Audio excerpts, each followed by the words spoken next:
এই জাস্টিসটা পেলেই তো পরবর্তী সময় আমরা যারা লেডি ডক্টররা আছি তারা কোনো ডিউটি করব, নয়তো রাত্রিবেলা কেন আমরা করব?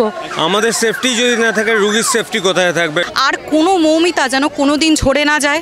জাস্টিস, সেফটি, সিকিউরিটি, এই সমাজটা সুস্থ হোক, এইটুকু চাই শুধু।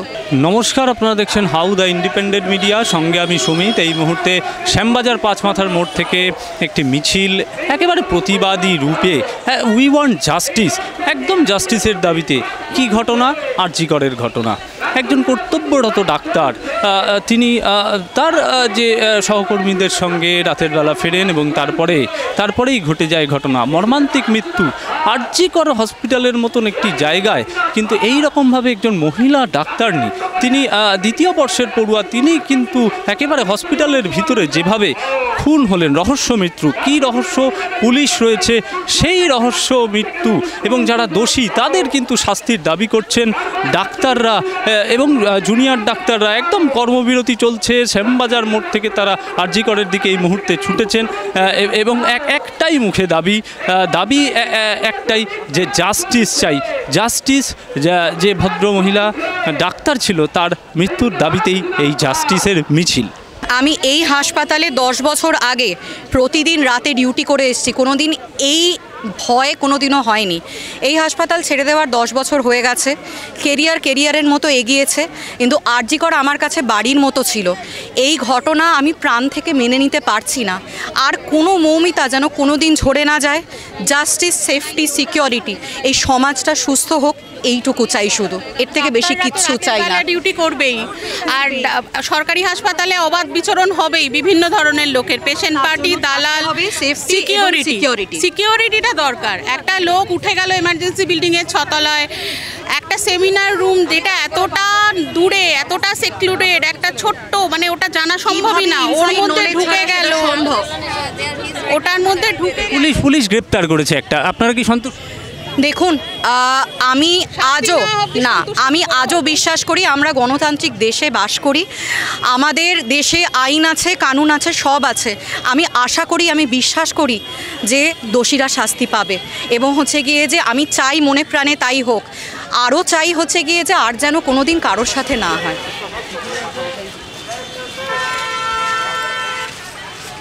রাতের ডিউটিটা কি একটু ঝুঁকি হচ্ছে? এই ঘটনা বারবার সামনে আসছে এই আরজি করের মতন একটা হসপিটাল। রাতের ডিউটি আমরা আরজি করে তো ছোটোবেলার থেকে, মানে ইন্টার্নশিপ থেকে করে এসেছি, তখন তো কোনো প্রবলেম হতো না, ইট ওয়াজ সেফ এনাফ। আমার ব্যাচ হচ্ছে, আমরা কয়েকজন হচ্ছে 99 পাস আউট, 94 to 99। তখন তো আমাদের মানে এটা তো বাড়ি মনে হতো, আমরা হোস্টেলে থাকতাম, মনে হতো যে এটা সেফ জায়গা। কোথাও কোনো প্রবলেম হলো, মানে আরজি কর প্রেমিসেসে ঢুকে যাওয়াটা, এটাই আমাদের মনে হতো যে সব থেকে সেফ।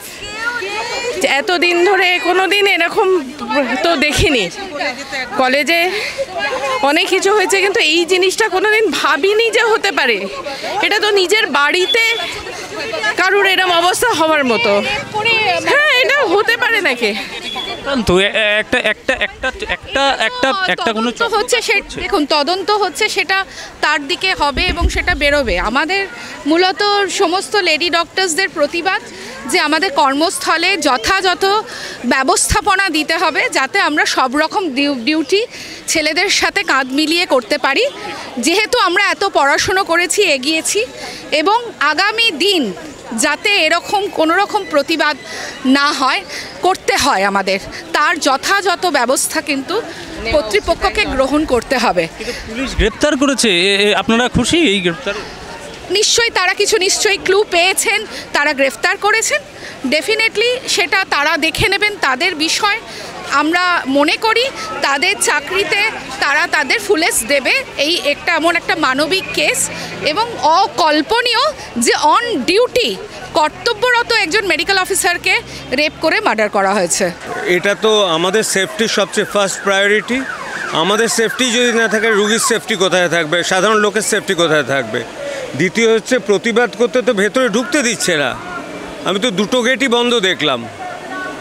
এভাবে তো চলতে পারে না, এটা তো একনায়কতন্ত্র চলছে। পুলিশ একজনকে গ্রেপ্তার করেছে, তাতেই কি খুশি? না, একদম না। যতক্ষণ না প্রকৃত দোষী গ্রেপ্তার হচ্ছে এবং শাস্তি পাচ্ছে ততক্ষণ তাই। এটা একটা নারকীয় ঘটনা, অল ইন্ডিয়াতে সব জায়গায় সবাই জানে। আমি প্রথম খবরটা পেয়েছি দিল্লি থেকে। সুতরাং আমাদের বাংলার মুখ এখানে একদম পুড়েছে। আর আমাদের আটকে দিচ্ছে কেন শান্তিপূর্ণ মিছিলকে, সেটাই আমি জানি না। আমি একটা কথা একটু জিজ্ঞাসা করব, কর্তব্যরত এই হসপিটালেই যদি একজন ডাক্তারের সুরক্ষা না থাকে, পেশেন্ট পার্টি আসে, নানা রকম ঘটনা, এদের সুরক্ষা কোথায়? আমি তো সেটাই ভেবে পাচ্ছি না, কারণ আমরা একটানা 20-22 ঘন্টা 36 ঘন্টা করার পর 10 ঘন্টার মতো রেস্ট পাই। সেই সময় যদি কেউ একজন রেপড অ্যান্ড মার্ডার্ড হয়, সেখানে তো প্রত্যেকেই রেগে যাবে। এটা তো মানে রাগের বিস্ফোরণ। রাতের ডিউটিটা এই ঘটনার পরে কি একটু ঝুঁকি লাগছে? অবশ্যই। রাত্রেবেলায় ডিউটি কেন, দিনের বেলাতেও তো মনে হচ্ছে না সেফ, মনে হচ্ছে না, কারণ চারপাশে কে যে শত্রু কে যে মিত্র সেই তো বোঝা যাচ্ছে না। আজকে আমার আপনার ঘরের মেয়ের মতোই একটি মেয়ের সঙ্গে এরকম অত্যাচার করা হলো, এবং এটা তার নিজের ইনস্টিটিউশনে, তার যেখানে সে পড়াশোনা করেছে, যেখানে সে বড় হয়েছে, তার মধ্যে যেটা সে ঘর বাড়ির সমান, সেখানে সেটা কি প্রতিবাদের আর কিছু ভাষা খুঁজে পাচ্ছি না। কী করে হতে পারে? আর একটা ডিউটি রুম নেই প্রপার, একটা রেস্ট রুম নেই প্রপার, এইভাবে দিনের পর দিন ধরে কাজ চলছে। আপনারা বড় বড় সব বাড়ি বানাচ্ছেন, বড় বড় মেডিকেল কলেজ বানাচ্ছেন, ইউনিভার্সিটি বানাচ্ছেন, কিন্তু বেসিক একটা এমিনিটি যেটা দরকার, না হলে কাজ করা যায় না, সেটা তো নেই। সেটা একেবারেই নেই। কেন নেই? একেবারেই। আমি একটু জিজ্ঞাসা করে নেবো, পুলিশ একজনকে গ্রেপ্তার করেছে এই ইতিমধ্যে, আমরা জানি না সেটা সম্বন্ধে। নিশ্চয়ই আপনারা খুশি? খুশি কিভাবে হব? এটা তো খুশির তো কিছু নেই। We want capital punishment. We want that যারা actual criminals they should be called up immediately. তাদেরকে যে এইভাবে ধামাচাপা কেন দেওয়া হচ্ছে সেটাও আমরা জানি না।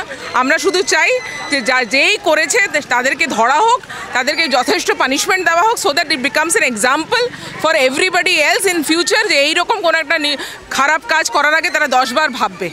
আর আমাদের ইনফ্রাস্ট্রাকচার ডেভেলপমেন্ট হচ্ছে সবচেয়ে বেশি দরকার। যে আমাদের যারা মেয়েরা আছে, একটা ওয়াশরুম নেই, একটা কল রুম নেই, ক্লিনলিনেস নেই, এত পেশেন্ট আসে, পেশেন্ট পার্টিরা মারপিট করতে আসে। What is the protection for the women? For women কেন, for men also, for men also. মনে হচ্ছে কিছু মনে হওয়ার জায়গা নেই। এটা চোখে আঙ্গুল তুলে দেখিয়ে দেওয়া হচ্ছে আপনি আনসেফ। এটা তো তালিবানি কালচার চলছে, আমি তো তাই মনে করি। আমার হাসপাতালে কেউ আমাকে এসে রেপ করে খুন করে যাবে, এর থেকে বড় দুঃসাহসিকতার আর কোনো জায়গায় নেই, কিছু মনে হওয়ার জায়গা নেই। তাই তার বাবা মার তো যা গেছে, আমরা সবাই একটা বাচ্চার মা, আমরা সবাই বুঝতে পারছি যে জিনিসটা কীভাবে আমাদের এফেক্ট করবে। এটা মানে ভাবাই যায় না।